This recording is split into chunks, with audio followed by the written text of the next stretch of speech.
Welcome to Dr. Grimmy's Old Time Medicine Show and Conversation Extravaganza. Step right up, ladies and gentlemen, and any others. If you have something that ails you, a problem, a challenge, a struggle, we have the cure. Are you bored, disdainful, thoughtful, maudlin, frustrated, or constipated? We have the cure that you have been waiting for. Myself, world-famous Dr. Grimmy, and my faithful and erstwhile assistant, Jake the Snake Garn, Cosmic Serpent, master of hidden wisdom, and owner of copious amounts of inner light, we will teach you, you will learn, and you will be happy.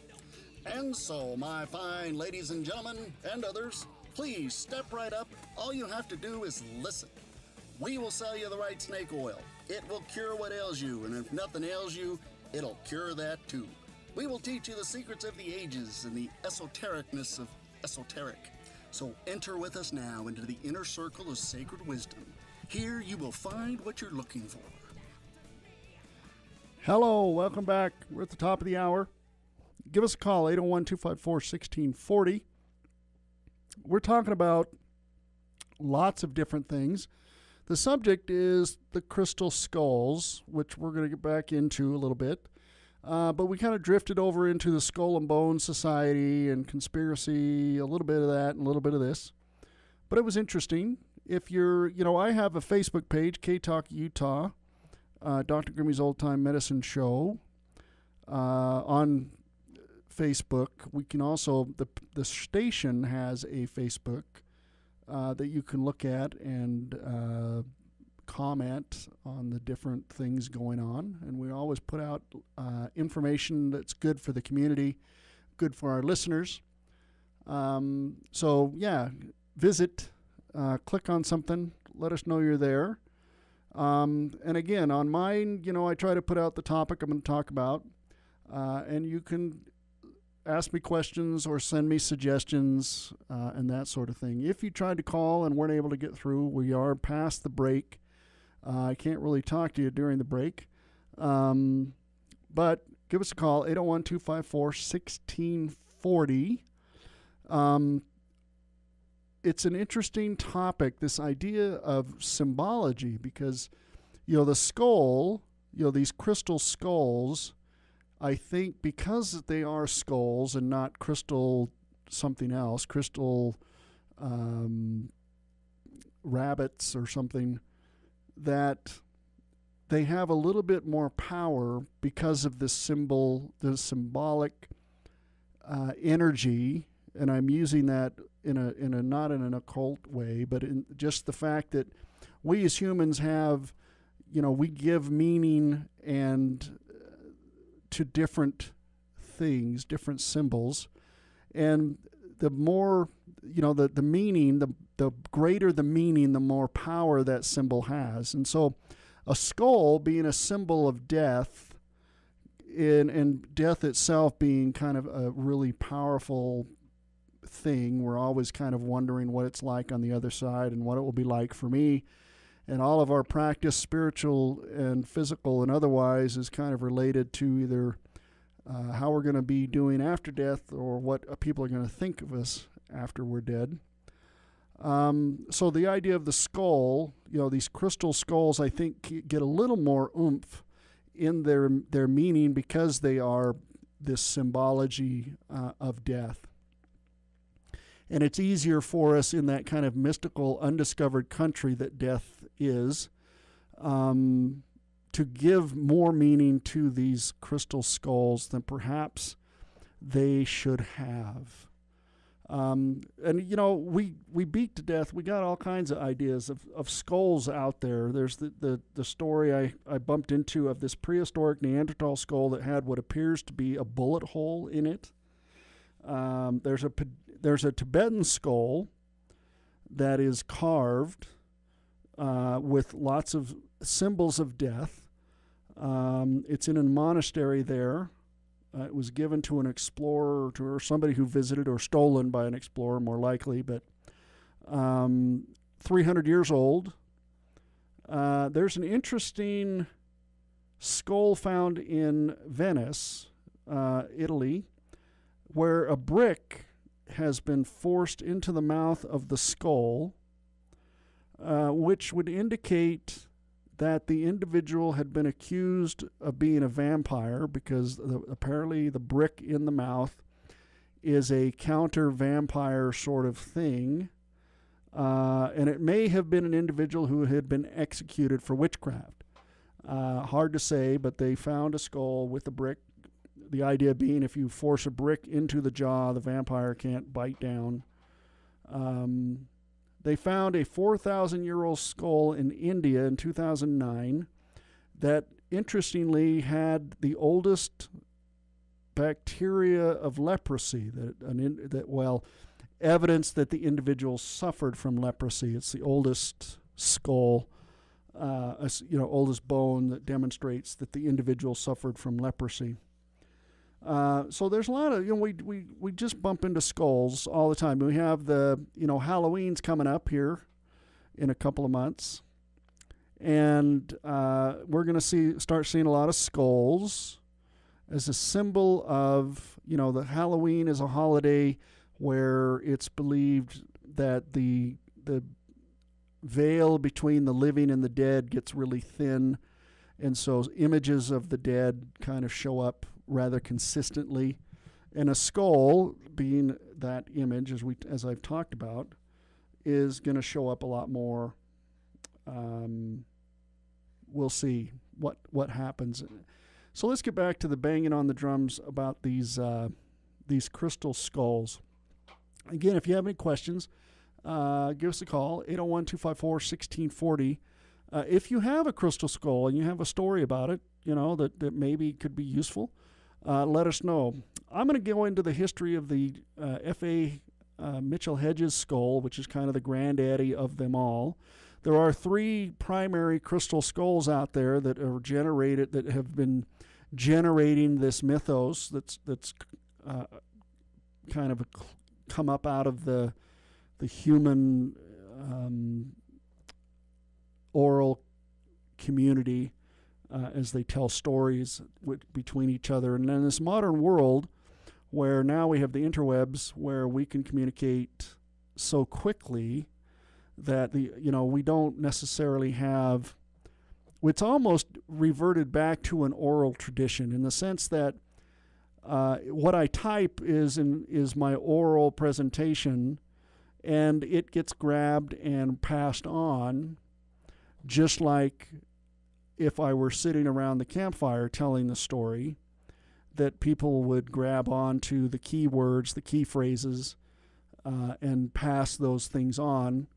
On Facebook, we call them memes, is those things that get passed on. Usually they have a humor-based sort of thing, but there are those out there that are just telling the tale, as it were, of some story or another. So we have this mythos of the crystal skull that comes out of this story that F.A. Mitchell Hughes talked about, that he had found the skull. He mentions in his autobiography that he finds this crystal skull in Lubantum in Belize. At that time it was British Honduras. And that he doesn't want to say how he got it. His daughter, Anna, starts telling the tale in the 50s about how she found the skull on her 17th birthday while she was there in Belize with her father, and he didn't talk about it when he brought it back because it had been given him. He had given it to the Mayan people there, and they had given it back to him, so he didn't want to talk about it. There's some reasons why he didn't want to talk about it. So Anna Mitchell, after the death of Frederick, starts touring with the skull. She hires a promoter, kind of a P.T. Barnum sort in the art world, who makes the point to her that it has to be kind of, to use it as an item of interest and give presentations on its occult powers, its occult nature, its mysterious origin, and that sort of thing. And she made a pretty significant amount of money doing that in the height of this New Age movement in the early 60s and early 70s. But the guy who got the skull, whose name escapes me, but I'd mentioned it, but I don't see it on my notes. He takes it to a laboratory at Hewlett Packard, who makes the determination that it's built in such a way that it could not be reproduced, and it could not, it would have taken several generations, and therefore it has unique properties of a ritual nature, that it's a Mayan ritual talisman, if you will. And that supports the story that she's presenting, Anna Mitchell Hughes is presenting about this skull. So what we find is that the skull in the British Museum gets looked at scientifically. They do a bunch of measurements, they do a bunch of testing, and what they find is that the skull, by the evidence, they use an electron microscope to look at the tool marks left in the crystal. Crystal is either ground or, if you use hand tools, you could do it. And the Hewlett Packard lab said, yeah, you could do it. It'd take a long time. But it looks like that the marks left over on the British Museum skull were marks that would be found made from modern tools. Modern tools being spinning, grinders and that sort of thing. They also found evidence. They found a mineral residue on the skull at the microscopic level that they tested. It turned out it was a mineral that was one used in grinding and was only available in the early years of the 19th century, 1890s, 1900s. And so they basically dated the British Museum crystal skull to this date, in the early 1900s, that it wasn't necessarily a fake in the sense that it was a real skull, but it did not have the Mayan or Aztec provenience that the individual who sold it to the museum said it had. And the individual who sold it was this art dealer, Boban, who made the claim that it had Aztec provenience, and it was displayed in the British Museum for a long time. The same thing was done with the French skull once the British Museum did their research, and so the French had to follow along, and we find the same thing, skulls built using modern tools that were available only in the early years of the 19th century. And so the granddaddy of them all, the Mitchell Hedges skull, had not had any research done on it other than the work done by the Hewlett Packard lab, who basically didn't come up with anything conclusive, which makes sense because you can't date quartz. It doesn't have any carbon. There's no way to date it. The only way to date it would be provenience. And since there's no way to know for sure what the provenience was, because the only discussion we have of the provenience is Anna Mitchell's statement that she found it in the top of a hole in a mound in Lumbantun, and that we were never able to go back and look at the location to see if there was anything else that could give a date within a Mayan context, 500 to 900 AD, give or take a couple of weeks. So there's no way to date that skull with the provenience. And she continued to make that argument. And we got a break. We'll be back in a couple minutes. We'll continue talking about the crystal skull, some of the history, some of the challenges with the history, and we'll go from there. So if you're interested, you want to play, give us a call, 801-254-1640.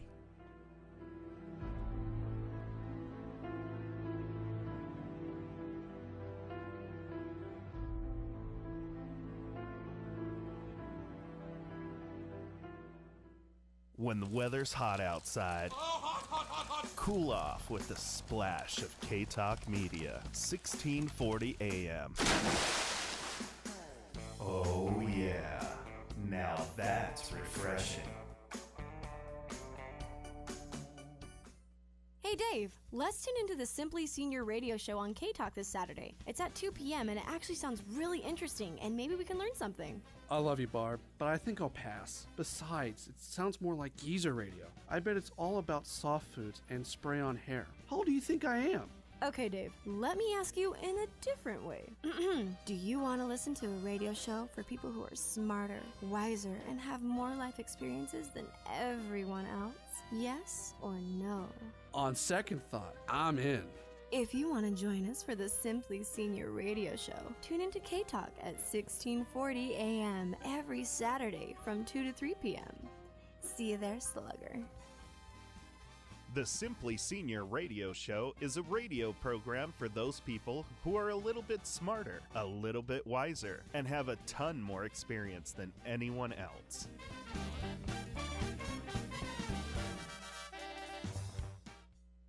With OnStar, you don't need to drive the newest model car to have the latest in connectivity. If you're not connected, now get select OnStar services free for 3 years with no strings attached. You'll get a mobile app that lets you start your car or unlock your doors from your phone, and monthly diagnostic email reports. Just push the blue OnStar button and ask for 3 years of free mobile app and diagnostic services. Emergency and security services are not included. Eligible on select 2011 and newer vehicles. Visit OnStar.com for details, coverage map, and system limitations.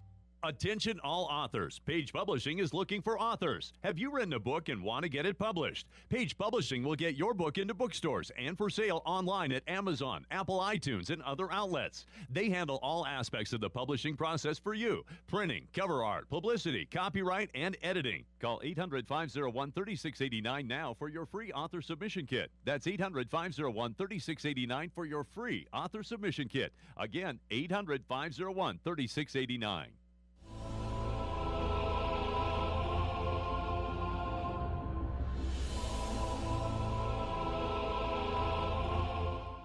Welcome back to the Dr. Grimmy Show.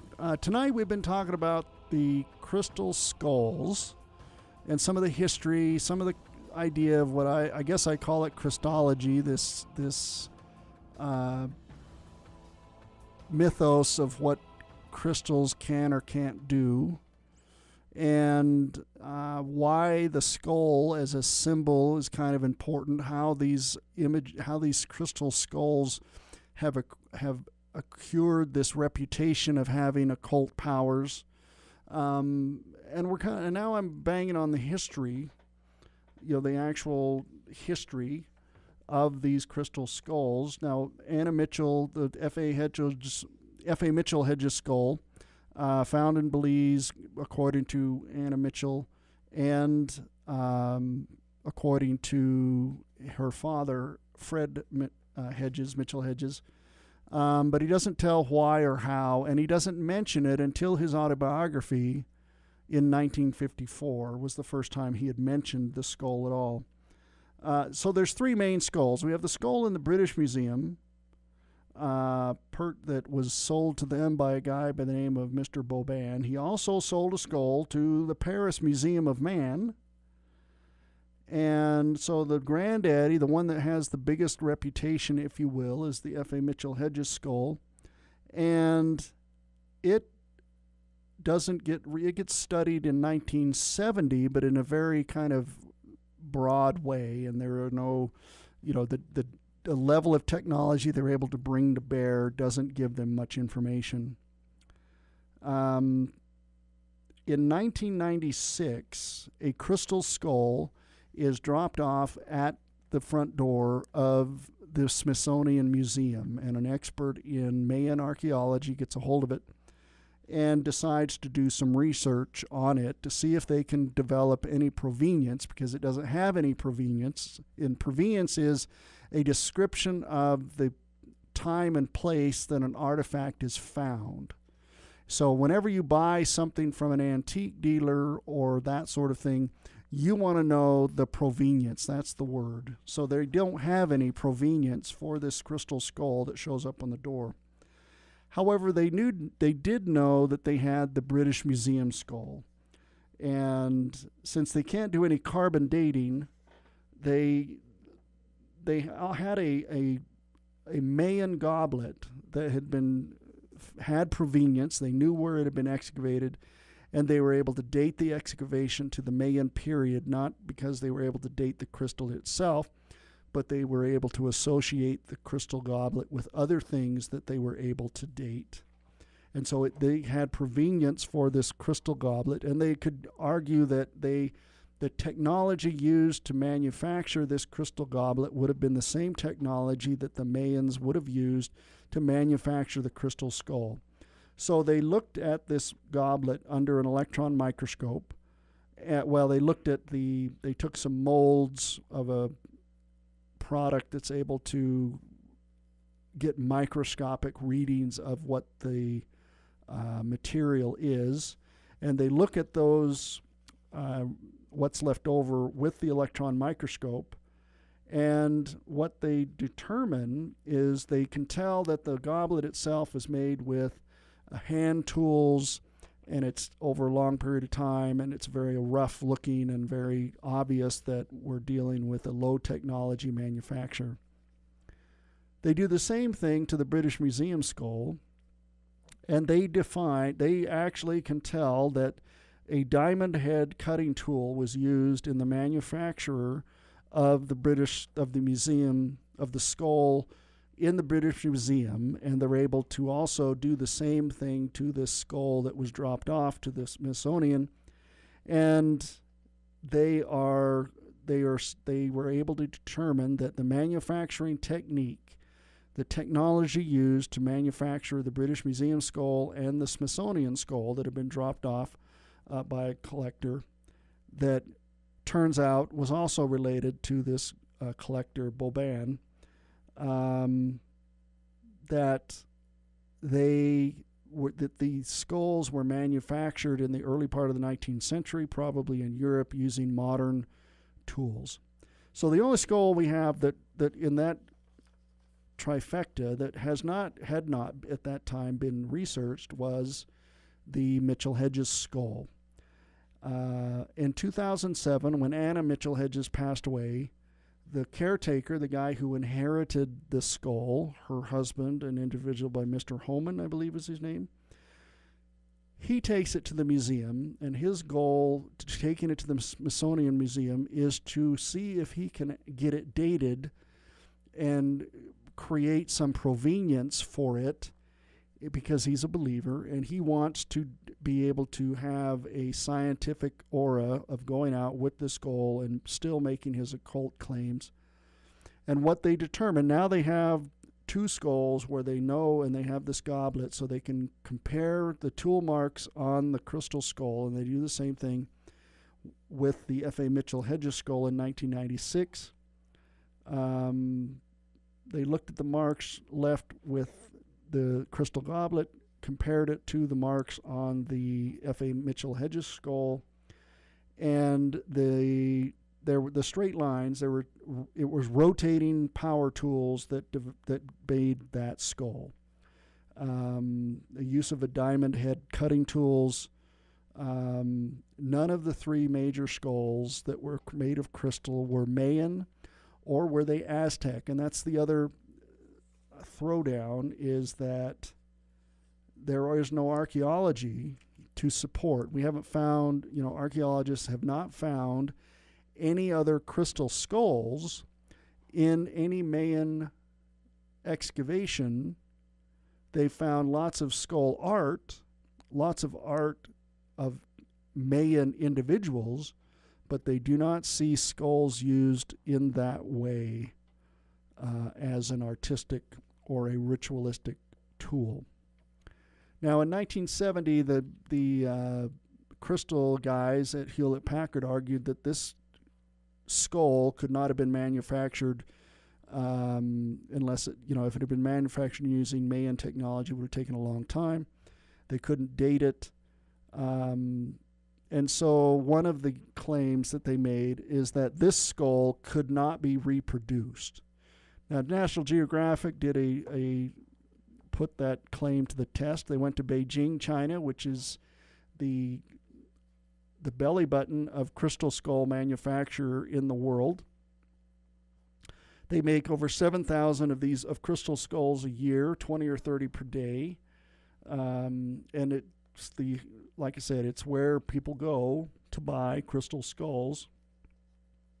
They used a large block of quartz, and not to say that it wasn't a difficult to do, but they were able to, using the measurements of the original from the Smithsonian Institution, they were able to recreate the Mitchell Hedges skull using high-speed saws, grinders, and polish. It took them 8 days. It took them a total of 11 days to manufacture the skull, and it was pretty much an exact replica of the F.A. Mitchell Hedges Skull of Doom. Forensic anthropologists looked at the replica because they didn't have access to the original skull. At that point, Mr. Holman did not want to release it back to the Smithsonian to continue the research. So they used the replica to recreate a face using forensic anthropology. And it's not exact science, but it does give you a general idea of what an individual might look like and their racial variation. And it turns out that it was likely a European female by any measure anthropologically and forensically, that it was a European female that they were looking at. Another argument was that individuals have made claim that the skulls contain mystical information, holograms, or information they were able to communicate with people, and that people have made the claim that I'm getting thoughts into my mind from the skull. So a individual, a Dr. Eric Goodyear in England, took the replica with the idea, okay, do crystal skulls hold information? He hooks up a person to an EKG machine to measure their brainwave activity, and you get a good idea of what brainwave activity looks like. And then he hooks all of that same measuring material, electrical equipment, up to the skull and does the same thing, and there are no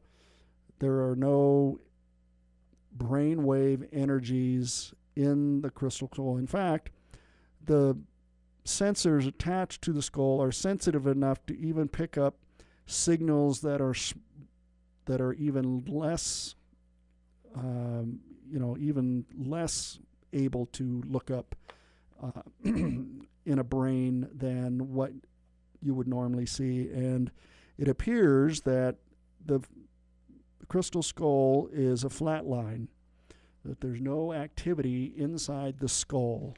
There are no electrical images that transmit through the skull. It doesn't seem to be able to transmit electrical activity the way a brain does.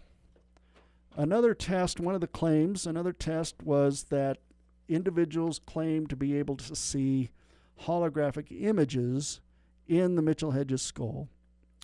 And so a hologram expert in England, if they hold this holographic images are within the skull, then when you apply laser light to the skull, it should broadcast the hologram, the way holograms work. It should broadcast the hologram outside of the skull in order so that you can see it.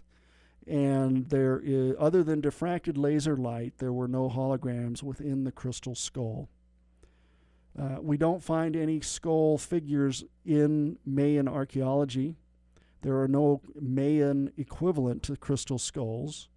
We do find skull art, but it's carved into altars and into temple-like buildings. Probably something like the arch in Rome, a evidence of military victory. Then you look at the crystal skull, and you look at the Mayan skulls that are found within the Mayan archaeology. That Mayan archaeology, you find Mayan skulls of Mayan people who lived during the Mayan period, and they have a very specific skull structure because in Mayan culture, they would shape the skulls because that was a sign of wealth and power. And so when you excavate Mayan burials, you find, of course, archaeologists don't dig through the poor people's graves, they dig through the rich people's graves. And you find these high-end, not normally shaped skulls that do not match the crystal skull. And you would figure if they were carved by Mayan carvers using Mayan technology that they would match what you would find in Mayan osteology and Mayan skulls. And they're not matched. They're simply, they don't match. They do not, none of the skulls that we have, regardless of the British, French, or Smithsonian, or the F.A. Mitchell Hedges skull, match anything found in Mayan art and culture, and nor do they match the physiognomy of Mayans. So scientifically, the evidence would indicate that the F.A. Mitchell Hedges skull is a skull manufactured in the early 19th century by an individual, probably Mr. Boban or someone related to him, in order to make some money. And they did. I mean, museums purchased them, and hence we have the story. One last nail in the coffin of the F.A. Mitchell Hedges skull is that in 1943, a Sydney, what was his last name? An individual sold a skull at Sotheby's, an auction house in London, and it was purchased. When you look at the drawing of the skull, it is an exact identical match to the F.A. Mitchell Hedges skull that F.A. Mitchell Hedges claimed in his autobiography in 1954 that he had found in Lumbantoon in Belize. It would seem, by all documentary evidence, that he purchased the skull from Sotheby's in 1943. And it's not until, which makes sense if he was first claiming it. He didn't claim it at any time from when he left his work in Belize till 1954. He made no mention of a crystal skull in any of his writings, and neither did Anna Mitchell Hedges. It wasn't until the 60s, after F.A. Mitchell Hedges' death, that Anna starts to tell the tale that she found the skull. So the evidence that we have, it didn't come into the possession of F.A. Mitchell's Hedges until 1943. We don't have any provenience or documentary evidence or even a claim from either individual prior to 1954. And they don't match the archaeology of the Mayan people. It doesn't match the art and architecture of the Mayan people. It doesn't match Mayan skulls when compared with Mayan skulls. And it was obvious it's made by Western tools.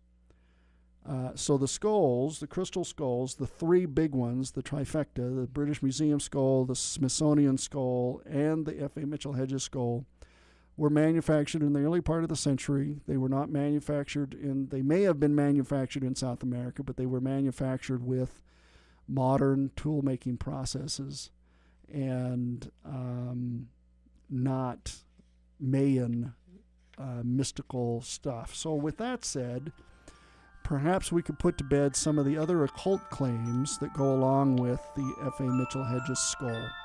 We'll come back and continue banging on the drum.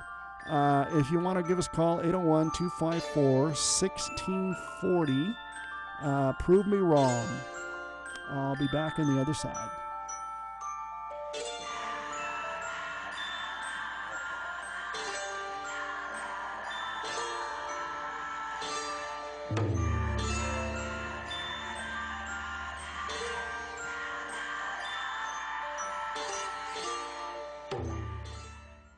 The sun's finally out, so get out there and enjoy. And don't forget to bring along the refreshing sound of K-Talk Media, 1640 AM. The essence of sales is transferring enthusiasm to the customer. K-Talk Media is looking for people who have an unabashed enthusiasm for live local radio and who would love to share the message of our station with businesses who would like to tap into our large, loyal audience. Do you want a fun, energetic, and rewarding position with a company that makes a difference? Then join our team and feel the love. Full, part-time, or anytime positions available with great compensation. Call us today, 801-253-4883, 801-253-4883, or go to ktalkmedia.com and shoot us a message.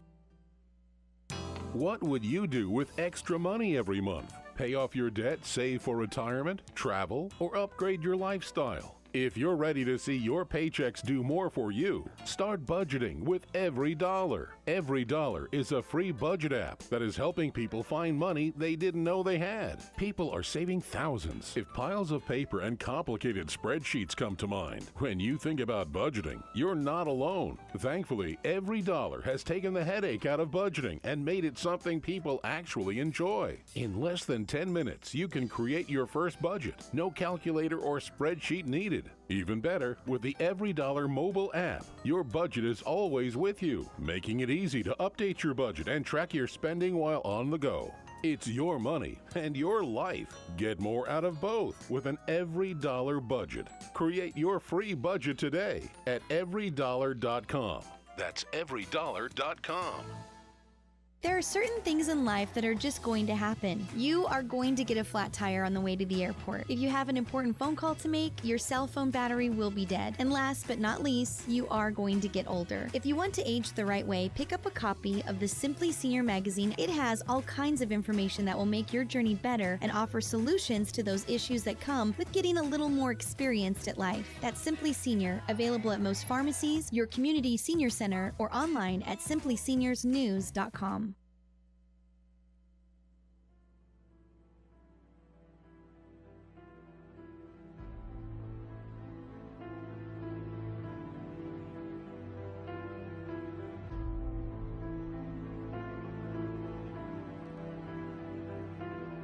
Welcome back to the Dr. Grimmy Show. I just tipped a sacred cow, a couple of them. The evidence indicates that the F.A. Mitchell Hedges skull, or the Anna Mitchell Hedges skull, or the Mr. Mark Holman skull, whichever you choose to identify with, that it was not a Mayan skull, and it was not manufactured in the Atlantean times. And it was not, it was manufactured with modern tools of the day. And so then you have to ask ourselves, from the position of a folklorist, why was this story told? And it doesn't matter as a folklorist or looking at it from a folklore perspective. It doesn't matter if the story is true or not. What matters is how and why it's told. So that's what I want to talk about a little bit before the top of the hour, is how and why this story about this crystal skull, particularly the F.A. Mitchell Hedges skull, was told, and how it impacted, the reverberations within this community of individuals who absolutely believe in the occultic powers or the mystical powers or powers of any kind of crystal skulls. Because it's big business. In China, they're manufacturing 20 or 30 of these things a day and selling them to gringos here in the United States and making a pretty good money doing it. And the people are spending the money on something they believe has inherent value as a symbol, and maybe in many ways as a talisman of power. In other words, they can see the future and they can scry using the crystal skull. They can scry, look into a crystal and see the future, use it as a method of divination. There are people who believe that. I watched an individual on YouTube perform a ritual using a crystal skull, and gobbledygook language, perhaps valid. I don't speak the language she was using. But I also found it interesting that she threw some Christian terminology in there, some Christian ritual terminology as a part of this narrative she was using as part of her ritual to do whatever it was, this magical thing that she was performing. And yet, now you're looking at the evidence, looking at the history, looking at the practice, we find that Anna Mitchell Hughes was probably fibbing. We got a caller. Let's see what they got to say.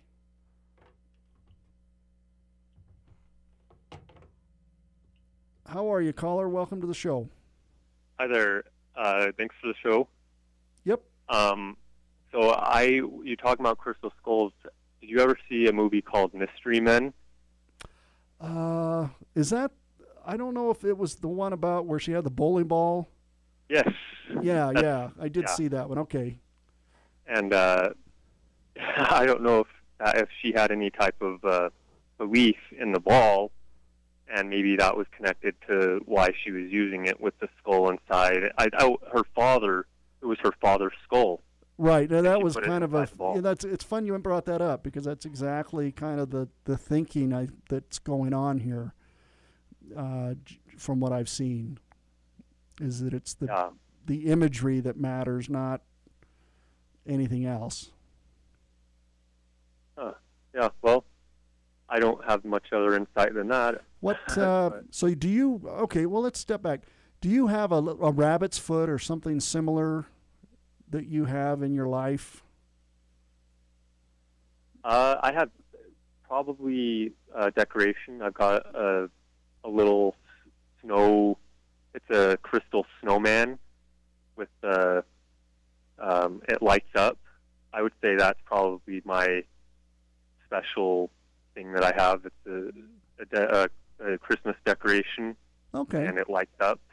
Now, does it have, not to be too personal, but does it have, what kind of meaning does it have for you? It reminds me of a specific time in my life, and it something that I use on special occasions. I bring it out during the holidays, and it reminds me of the time I spent in a different city during the holidays. Okay. So it has a certain power for you. Is there any I want to say magical, I don't know if that's the right word, but does money fall out of the sky when you handle it correctly? As a broad example, I guess. Or is it just something that has meaning for you? Does money fall out? I don't think it has any. It just has meaning. Yeah. Okay. All right. I used to have a T-shirt that I used to wear called my lucky T-shirt. Right. But that's not an uncommon practice. Everybody, especially in, if you're on a sports team or you're at a job that's kind of rough. We pick things that have value. I got to wear my lucky socks, or I'm not going to win the game or do my best or whatever it might be. Yeah. Well, that is, and it is so it lights up. How does it light up? Is it like a? There's a little light inside, and this little thing spins around, and it agitates the glitter inside. Oh, so okay. It's like a snowman. Oh, all right, yeah. And then this little thing spins around, and the glitter moves around. Yeah. Okay. So, are you talking would these be considered a totem? Well, totem implies that it has an animalistic, that it's connected to something natural, like an animal or a tree or something in the natural world, versus perhaps a talisman might be a better term for the crystal skulls and how they're perceived. Yours, I guess if Christmas, if for some reason Christmas you didn't have this ornament, would Christmas be different? Would it be not Christmas? How much power does it have in that regard for you? Well, I just got some new decorations, so I guess we'll have to find out, because okay. Yeah, in the past, for sure, it Okay. made me feel like it was Yeah. my Christmas. 'Cause It was in that my way, it thing. would be a talisman. It would bring meaning to, with it being there, the event has more meaning for you. Interesting. So that's, yeah. So totem, probably not, but talisman, sure. There's probably other words, but they're escaping me. Interesting. All right. Well, I guess I'll call back if I can think of any other Well, thank you. examples. Yeah, Thank you. we appreciate the call. I'm glad you're listening. I right. hope I've learned you something. Yes, sir. Thank you. So, and that really, that's a great call, because it really cut to the chase of what I'm talking about, is that this belief in crystal skulls, this idea that they have, these crystal skulls have more meaning in this than just a talisman.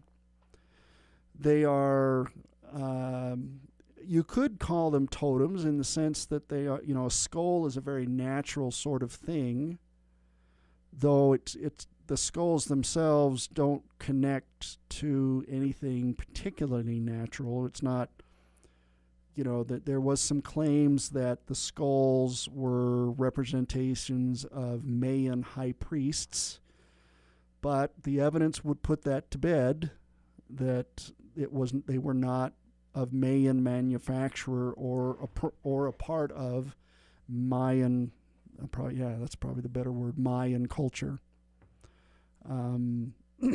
So some of the claims of, and I talked a little bit about at the beginning about some of the occult claims, the magical thinking is perhaps what I'm saying. When I say occult, it's not just hidden knowledge, but it's magical thinking, that this object has a power greater, that I can use this object to accomplish something I couldn't normally accomplish using my regular faculties. That this access to this object, this crystal skull, gives me the ability to do things I normally would not be able to do, and that is a magical view of a crystal skull. And I think in many ways, a lot of occult thinking, or this New Age thinking, is magical thinking, in that this device, this practice, this thing gives me power that I don't normally have.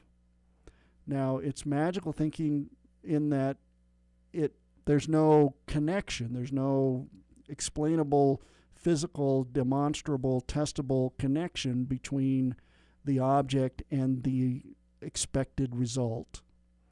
And part of the magical thinking is that when I'm doing a magical thing, if I have a crystal skull sitting in front of me, put on my anthropologist hat, and I'm trying to perform a ritual like this woman I saw doing, saying words in a specific order, in a specific time, in a specific tone, in order, and according to her own statement, to open our chakras and open our inner third eye and all of that, to connect with our crystal souls. There's no connection between that result and the skull that you can make, that you can demonstrate. And that's magical. That's the nature of magic, is if I'm going to do a ritual to get something. Now, what happens is that when individuals begin to think magically, when they start to say, if I wear the color blue and I walk a certain number of steps and I hold the crystal skull in a certain way, or I say a certain order of words in a certain tone, that I'm going to get a specific result, then what happens is an individual, and we as humans do this, we start filtering the results in context of our actions. So oh, I didn't win the lottery, or I didn't get the girlfriend, or I didn't, my magic didn't work. Rarely, if not ever, do people who have magical thinking admit to a flaw in their magical thinking. What they will say is, okay, I didn't perform the ritual correctly. I wore the wrong color. I didn't follow the right rules. I didn't use the right tone. There's always some sort of failure on the side of the practitioner that defeats the purpose of the magic. So you have to go back and do it again. And what you do is you keep putting money in the slot machine until you win. And odds are that at some point, if you do it enough times, it's going to make a connection. And now, once that happens, the magic is real. Oh, it's because I wore blue, or I didn't wear blue, and I didn't walk so many steps, or I did it a certain way. And that is why I got the result I was hoping for. It didn't have anything to do with the fact that you did it 10 times. And at some point, if you throw darts at a dartboard enough times, you're going to hit the bullseye at some point. And that's kind of the nature of magical thinking, and the nature of and New Age thinking, is that the results of whatever you're doing are filtered through that idea, that it's not the magic or ritual or process or the skull that's wrong. It's something I'm on my end. I am not, I talked about this idea of magic using, you have to cleanse yourself, you have to get rid of all of your negativity, and there's lots of things you do to do that. I didn't do that correctly. I didn't remove my negative animations or whatever they are. And that's why my magic act didn't work. When in reality, there's no magic there, because there's no connection between the ritual and the object and the result. We're going to talk about that some more on the next hour. And if you have any questions, give me a call, 801-254-1640. This is the Dr. Grimmy Old Time Medicine Show and Conversation Extravaganza. We'd like to have some extravagant conversation, so call in. Tag you're it.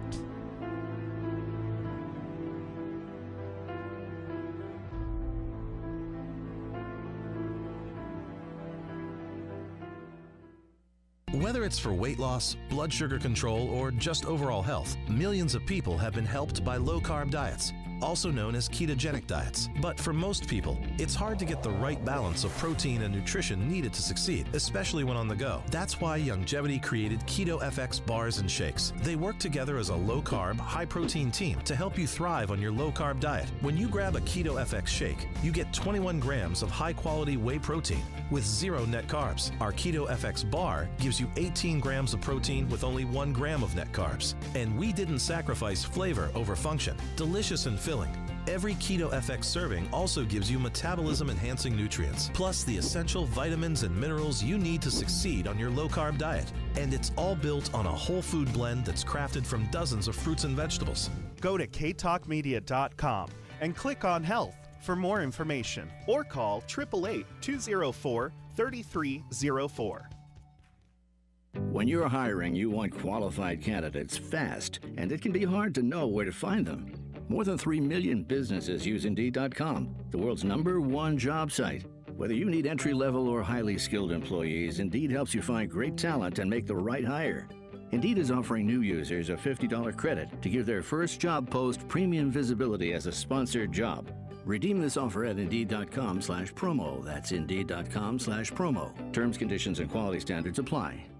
My name is Dr. Jonathan Greenberg. Stop what you are doing, because what I'm about to say will improve the quality of your life. ZYPPAH. You're listening to the all-new K-Talk Media, KBJA 1640 AM, Sandy, Salt Lake, and the entire Wasatch Front, bringing you live local two-way talk. People filled Washington National Cathedral for the funeral of Arizona Senator John McCain. The funeral unfolded as a parting lesson in civility from McCain himself. At various points throughout his long career, John confronted policies and practices that he believed were unworthy of his country. To the face of those in authority, John McCain would insist we are better than this. When he thought I was screwing up, which by his calculation was about once a day. When all was said and done, we were on the same team. The senator was sent off in scripture and song. with opera star Renee Fleming's gripping rendition of Danny Boy. Correspondent Jeff Zeleny, McCain will be buried Sunday at the U.S. Naval Academy in Annapolis, Maryland. President Trump said on Saturday there was no need to keep Canada in the North American Free Trade Agreement. Trump warned Congress not to meddle with the trade negotiations or he would terminate the trilateral trade pact altogether.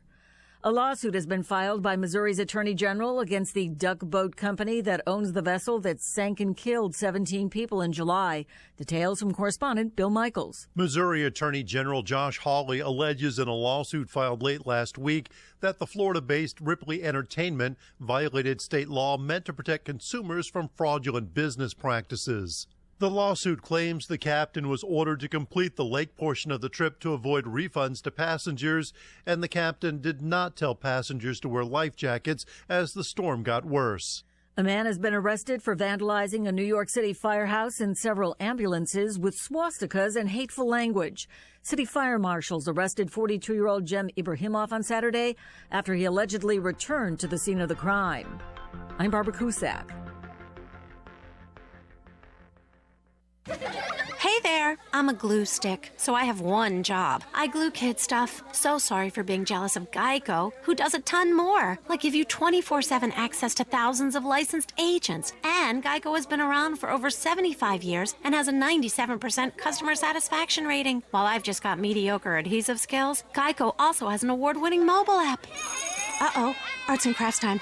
No eating the glue stick, Miss Lydia! Geico. Expect great savings and a whole lot more.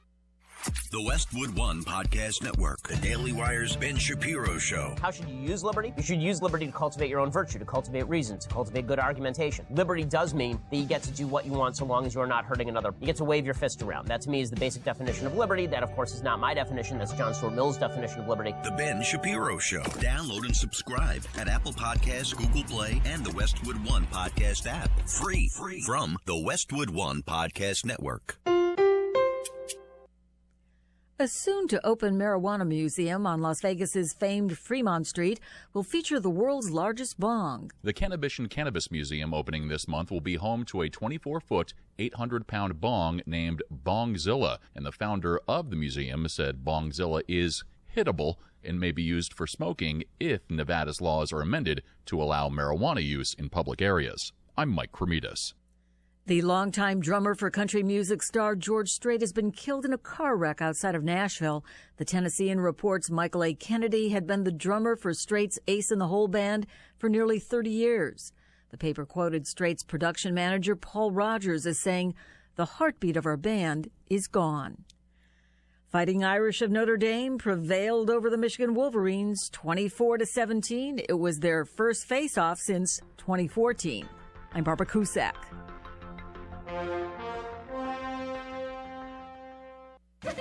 Hey there, I'm a glue stick, so I have one job. I glue kid stuff. So sorry for being jealous of Geico. Is credit card debt ruining your life? Now you can have a large portion of your credit card debt forgiven. Get Relief Today wants to give you free information that shows you how. This program is proven to work for credit card debt, medical bills, and department store debt. We'll give you the secret to this money-saving program absolutely free. 800-207-8558. That's 800-207-8558. That's 800-207-8558. There's absolutely nothing traditional about my small business. And when it comes to technology, I need someone who understands my unique needs. That's where my Dell Small Business Technology Advisor comes in. With one phone call, he sets me up with tailored products and services. And when my advisor is focused on my tech, I can focus on my small business. Get end-to-end solutions with the help of a Dell Advisor, including PCs featuring Intel Core processors. Call an advisor today at 877-BUY-DELL.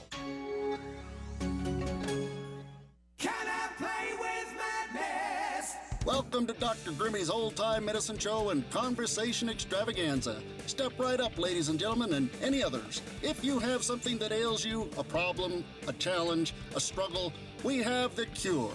Are you bored, disdainful, thoughtful, maudlin, frustrated, or constipated? We have the cure that you have been waiting for.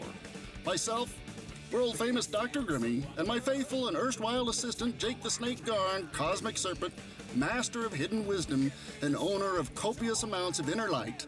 We will teach you, you will learn, and you will be happy. And so, my fine ladies and gentlemen, and others, please step right up. All you have to do is listen. We will sell you the right snake oil. It will cure what ails you, and if nothing ails you, it'll cure that too. We will teach you the secrets of the ages and the esotericness of esoteric. So enter with us now into the inner circle of sacred wisdom. Here you will find what you're looking for. Welcome back to the Dr. Grimmy Show. We're talking about crystal skulls. We tipped the sacred cow that they are ancient Mayan artifacts that hold hidden powers. Now, the question is do crystal skulls in general, do they have to be associated with the Maya culture to have this sort of power? And it would appear by some of the testing that was done on the skulls that no, that doesn't seem to be the case, that crystal skulls in and of themselves don't seem to have occultic power. But again, it doesn't necessarily matter whether or not the story is true. The question is, from my perspective, is why does it matter?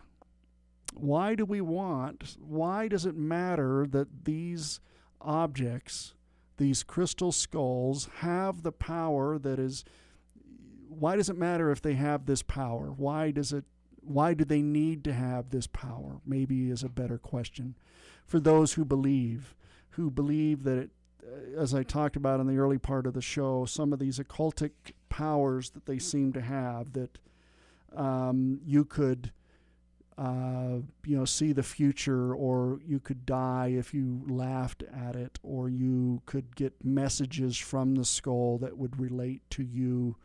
And then individuals out there are using crystal skulls in a ritual format to try to, accomplish new agey sorts of things, opening chakras and opening hearts and all of that sort of thing. Does it require, I have to step back, does opening my heart and being kind and loving require the energy from a crystal skull? I, as a human being, as a human doing, I am kind of offended in a way that that's the case. I have a sense of our divine origin, or at least our understanding of a connection with the divine. And so I don't necessarily think that I need a talisman of power to accomplish the things that I am perfectly capable of doing on my own. I don't require the power of a crystal skull to somehow open my chakra to be able to be nice to people. I don't need to open my chakra to do that. I just need to be nice to people. There's no secret mystical thing about doing that. You just do it. In any literature out there, religious, philosophical, you can find descriptions of what it is to be kind and nice to other people with no necessary need for a crystal skull to open your chakra or whatever it is they seem to do for you. When in reality, as a human being, I can do those things. I can get in touch with my inner heart. I don't need Sean. I can only speak for myself along spiritual lines. But I don't need a crystal skull to do that. And in reality, my understanding as an anthropologist and a folklorist, that it's magical thinking to presume that you have to have this icon, this saint, this skull, this whatever it is for you, in order to be a good, kind, and worthwhile individual. You're alive. You have meaning and value right now, today. You don't need a crystal skull to have any of that. And as I've demonstrated, very just in a light way, and if you disagree with me, call me up, 801-254-1640. Prove me wrong. argue with me about the evidence that I presented on the fallacy of the belief in these crystal skulls as magical implements that have power beyond what you or I have in and of ourselves. Because I think that, I hate to break it to you, but no, and no yet again. There is magic in the world. There's magic in the laughter of a child. There's magic in helping the old lady across the street. There's magic in giving the homeless guy a buck. There's magic in buying the person next to you lunch. There's magic afoot, and it doesn't require me to have magical thinking. In other words, believing that I have to take an inanimate object has some power that I don't. Because in truth, that's just not the case. I hate to break it to you. You know, if it works for you, if having a belief in an item such as a crystal skull, it was working for you, and you're not able to get in touch with your heart chakra unless you dance around a crystal skull 3 times naked on the full moon, okay. If that works for you, do what you got to do.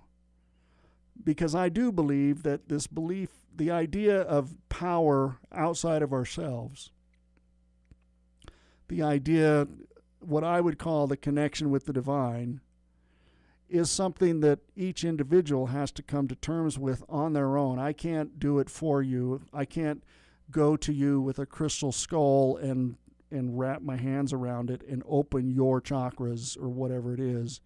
You have to do that yourself. And if you need a physical manifestation of something like a skull in your hands to do that, I guess I can't hammer on you too hard. However, the evidence indicates that the claims made of the crystal skulls that are out there in the occult community do not have the validity that individuals are making. And if you're making claims that don't have validity, in other words, if the evidence does not support your claims, then you're fibbing. And there's no spiritual power, there's no connection with the divine at all when you're fibbing. It just doesn't work that way, at least to me. And I'm just, maybe I'm wrong. Prove me wrong. 801-254-1640. Because I think that we have to be honest about what the real is in the world. I think crystal skulls look cool. What turned out I bought it as a crystal skull, right? Went online, and I got this, it wasn't crystal, it was made of, what's that plastic stuff that they make all this stuff out of? Anyway, and I bought a little platform with a little light because I thought it would be kind of cool to have a colored skull rotating around. It didn't quite feed the bulldog in that, I just wanted something cool to look at. I didn't care if it wasn't a magical, mystical thing. I just liked having something cool to look at. And since they didn't sell me a real crystal skull, they sold me I keep trying to think of the material that turns hard. Anyway, plastic. They sent me a plastic skull, for lack of a better word. And I was disappointed. But that's, when you buy stuff online and you don't spend more than $10, that's what you're going to get. You're not going to get a crystal skull. You're going to get a plastic skull that looks like a crystal skull. But in no case did it have any magical, mystical powers. I just like looking at cool stuff. So let's talk about the idea of belief.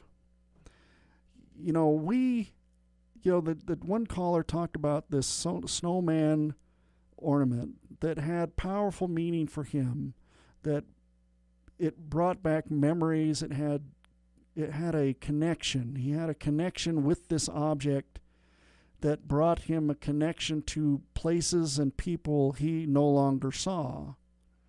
And that's about as magical as it gets. I think, is that, I have little items around that have sentimental value would be what I would call them. My friend called me a hoarder because I kept items of sentimental value. When he said, you know, what is that? Oh, that's the rock that was sitting next to me when I kissed the redhead I didn't marry.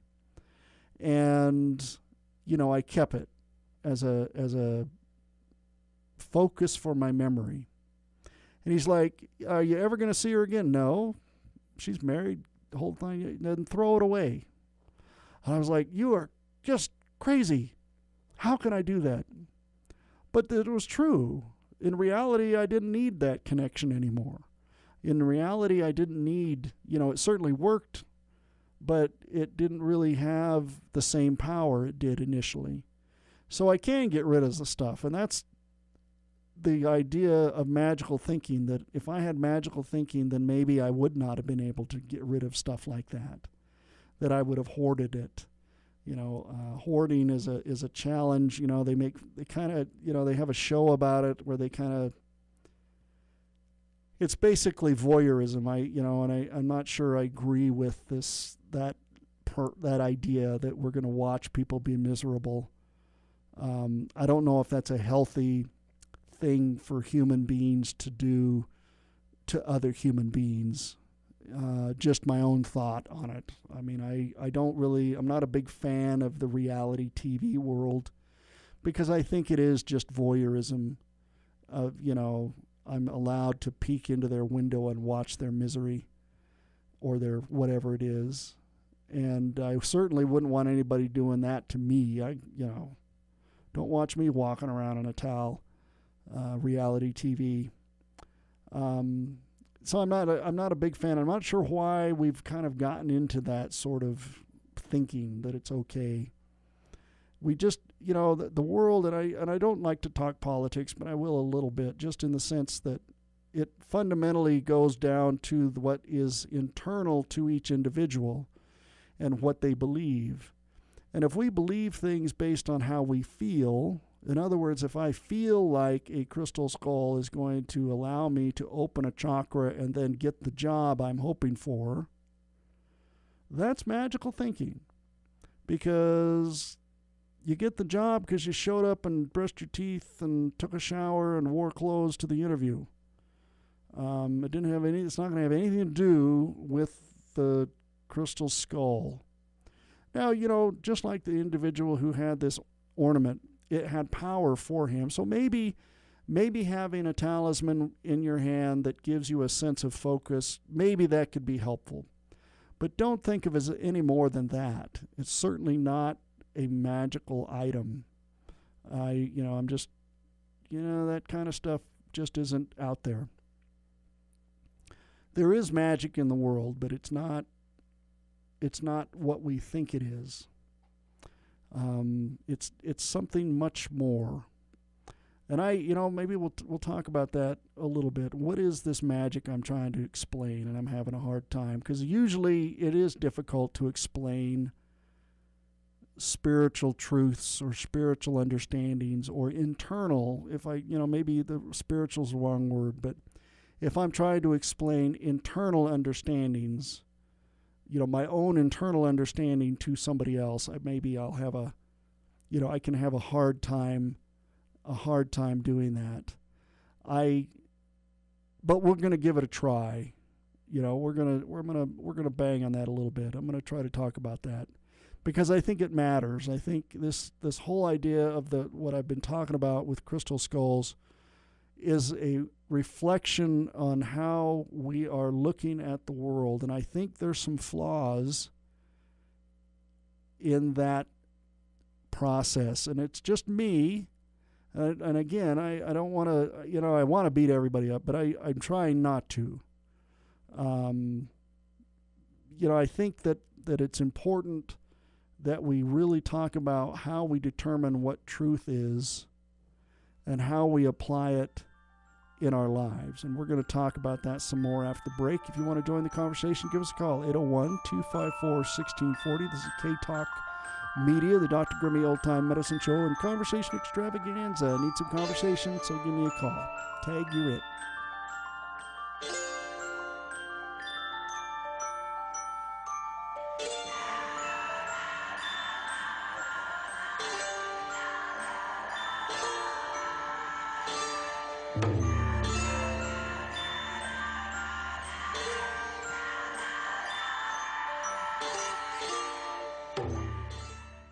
When the weather's hot outside, cool off with a splash of K-Talk Media, 1640 AM.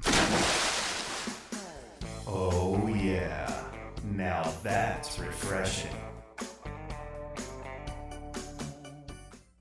Hi, this is Alan Blood with Capital Financial Group. With home values increasing and low rates still available, now is the perfect time to refinance your home. Capital Financial Group, we have loan programs to fit your refinance needs, whether you want to pull cash out from your home, decrease your interest rate and monthly payment, or just reduce your loan to a 15-year payoff. We have programs that will help you refinance even if your income or credit is less than it used to be, or if you're underwater on your mortgage. Instead of getting lost in the shuffle of a big bank or paying high fees at a credit union, call us and we'll help you refinance with the best rates and lowest closing costs for you. You may even qualify for one of our no closing cost loans. Call me today, Alan Blood, at 801-298-5887 to start saving money on your mortgage now. 801-298-5887, NMLS number 3146.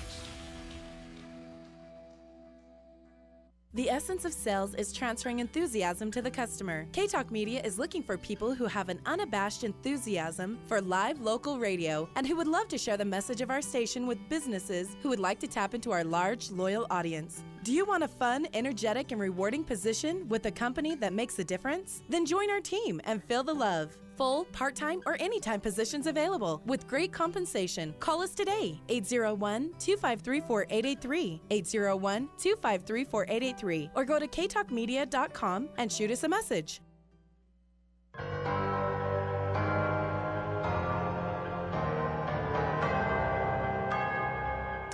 Welcome back to Dr. Grimmy Show.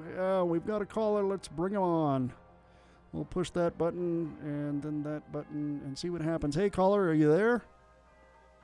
Yes, Dr. Grimmy. How are you tonight? Good, good. How are you, Ray?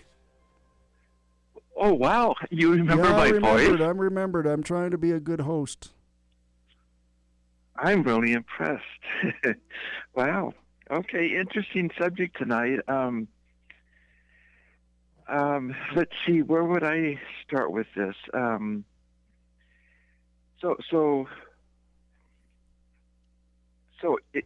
If we don't have a lot of confidence in ourselves, by accomplishing things, and so we find some talisman, something to focus on to say that this is the power that helps us accomplish something. I can see that. And then that makes sense. And then hopefully, and we think there's magic in it.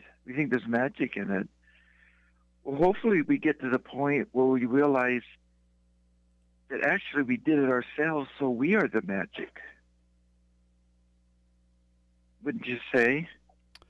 Well, and that's kind of what I've been trying to put across in trying to,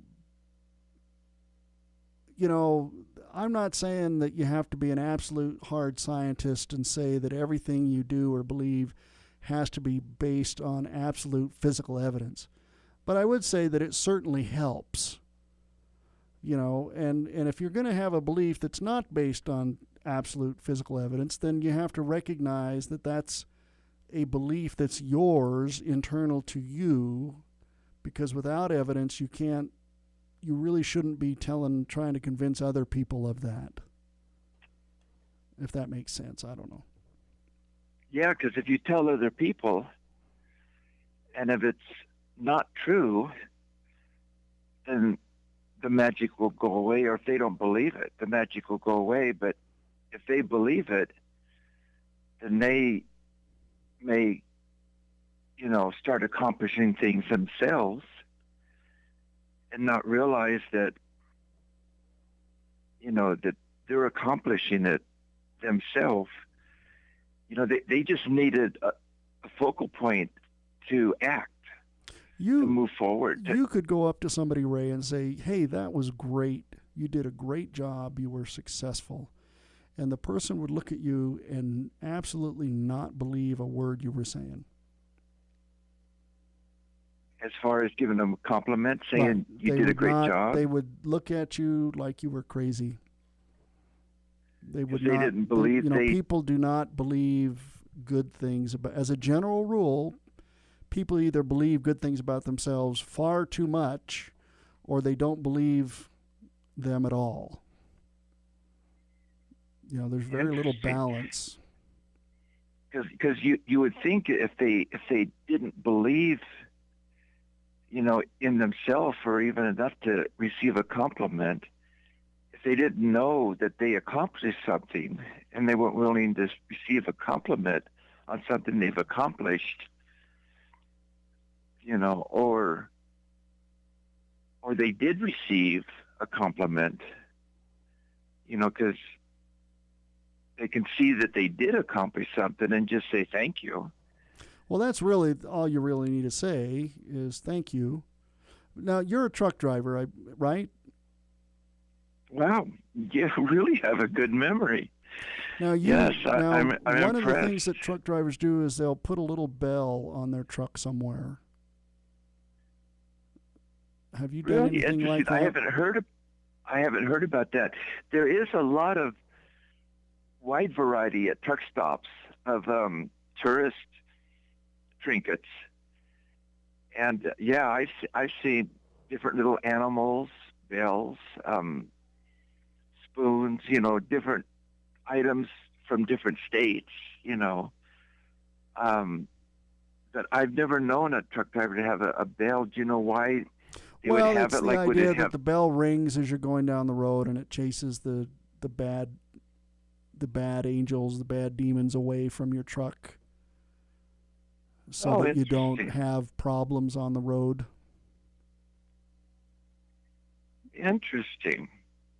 Huh. It's, I it's guess a folklore.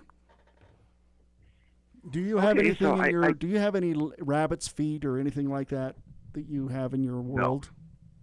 When I was a Boy Scout, I did. That was pretty common, and kids that went to Disneyland, went out to Tom Sawyer's Island. I think there was little rabbit's feet for sale, but no, I don't have anything like that.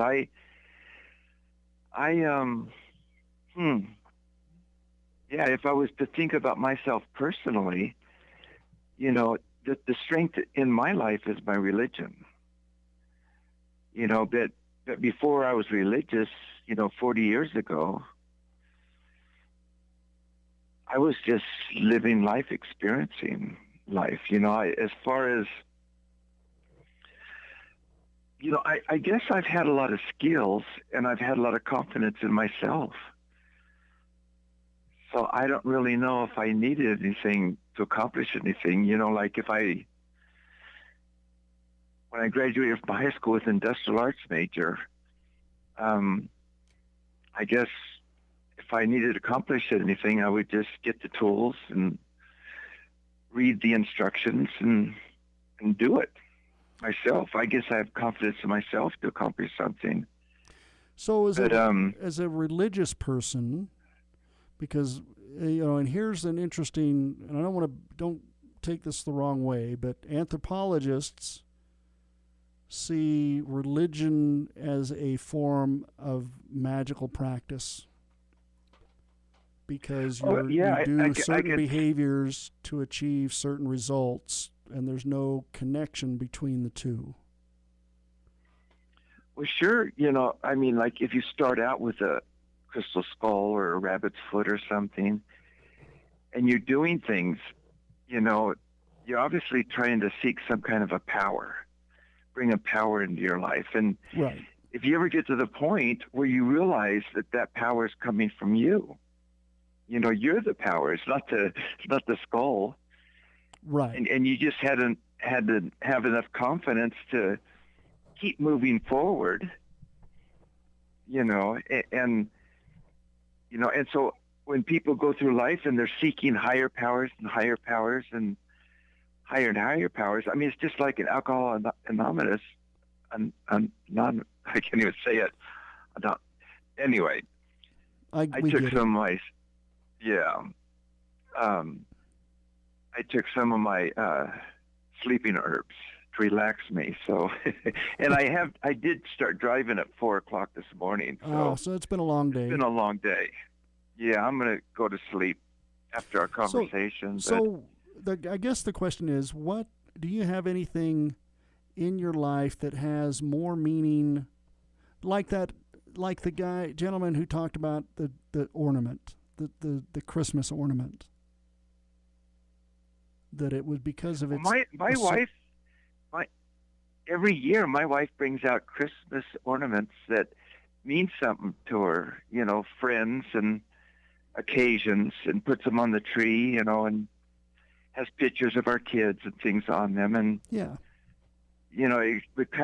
our life is on the Christmas tree, year to year, and so, one thing beyond a rabbit's foot when I was a Boy Scout, now what gives me power is my family.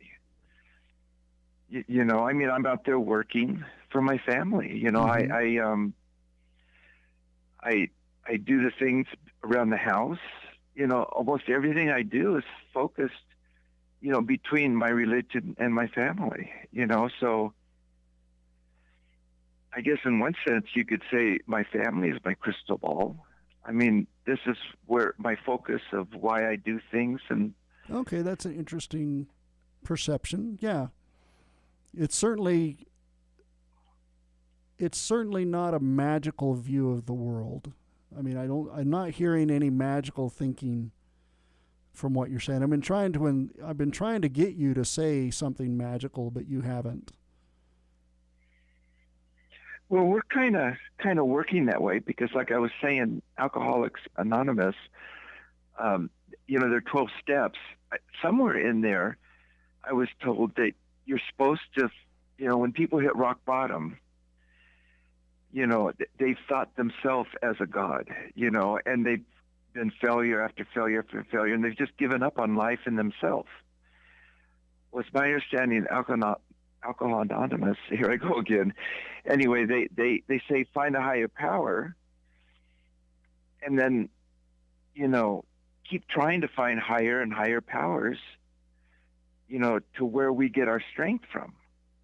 If we can't find the strength from within, find it from higher power. In the old days, some people would say, oh, my God is the wind or the sun or the moon or the stars or, back in ancient days.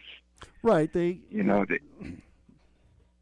We've had to really review our concept of the divine based on some of our scientific understanding, but that's true. So let's say I'm a goddess worshiper, and I have to, in order to connect with my higher power, whatever we call it, let's say the rules that I've been given as a member of the group, whatever it is, are that I have to walk in a circle every full moon. And that's how I make a connection with this power. Do you see an equivalent of that in your religious practice? Is there something you have to do consistently the same way in order to be connected? Sure, there's ordinances. In Christianity, some start out with a baptism, but that's, as far as I know, with most religions, that's just a one-time event. So some say it's necessary for salvation. Others say it's just a physical manifestation of your belief. Right. But so there are, some have the sacrament, or the Eucharist. Well, I'm kind of trying to equate. The idea that I bumped into is this person was using the crystal skull in a certain way to open their heart chakra. And so I'm looking, as a religious person, I'm wondering if there's something in your practice that's similar. Oh, that well, you when have you put to, it that way, not to say that you have it, but I'm looking for it. Oh, well, when you put it that way, I'd have to say prayer. Okay. You know, I would say prayer is a connection, you know, to the divine, which is at the center of my religion.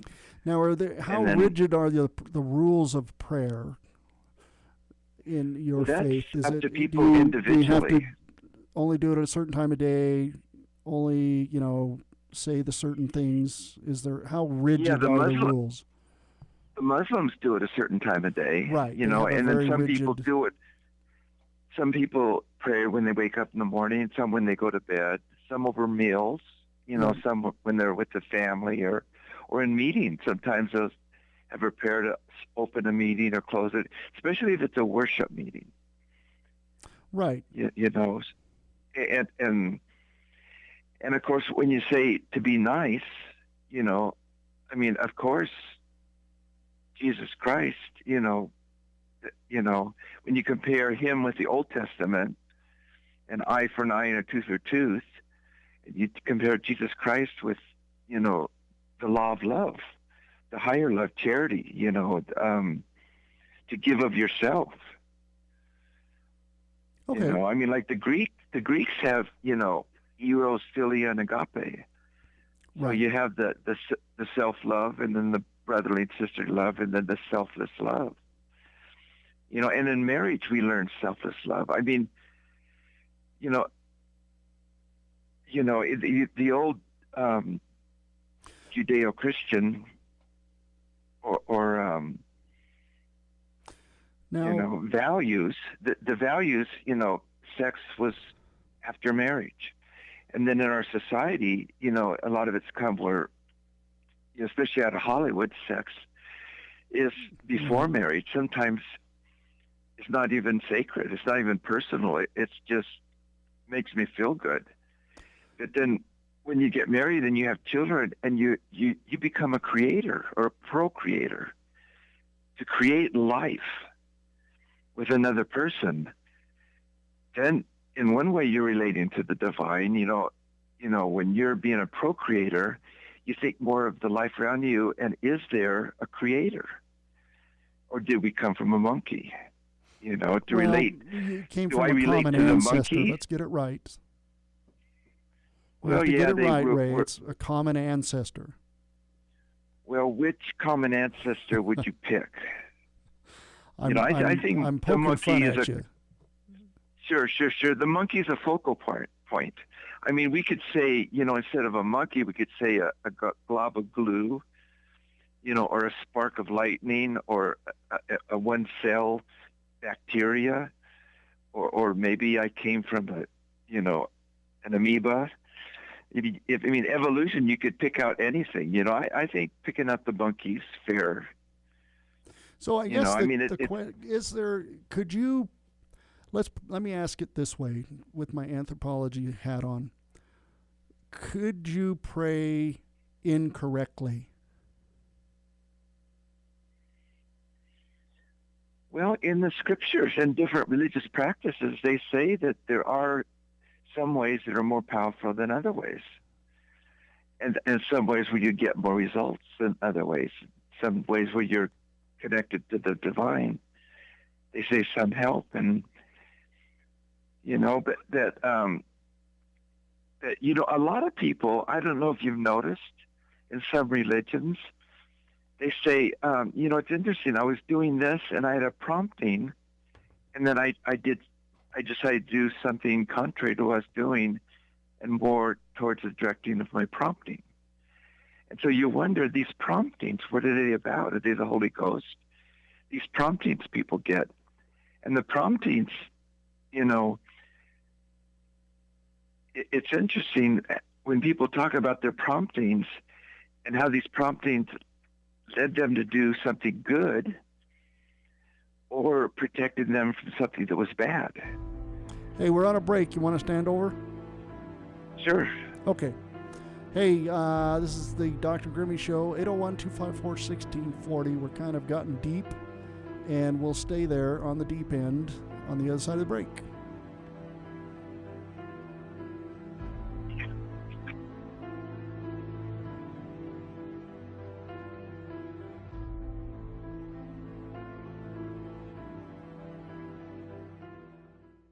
The sun's finally out, so get out there and enjoy. And don't forget to bring along the refreshing sound of K-Talk Media, 1640 AM. The essence of sales is transferring enthusiasm to the customer. K-Talk Media is looking for people who have an unabashed enthusiasm for live local radio and who would love to share the message of our station with businesses who would like to tap into our large, loyal audience. Do you want a fun, energetic, and rewarding position with a company that makes a difference? Then join our team and feel the love. Full, part-time, or anytime positions available with great compensation. Call us today, 801-253-4883, 801-253-4883, or go to ktalkmedia.com and shoot us a message. Howdy, folks. I'm Colonel Sanders. When I told folks my signature KFC pot pie was filled with delicious Kentucky Fried Chicken, veggies, and topped in a golden flaky crust and only cost $3.99, they said I was crazy. And maybe I was, because that was 1980, and $3.99 was a lot of money back then. But today, getting a meal that size for just $3.99 is a really great deal. So stop into a KFC and get yourself a pot pie. It's finger-licking good.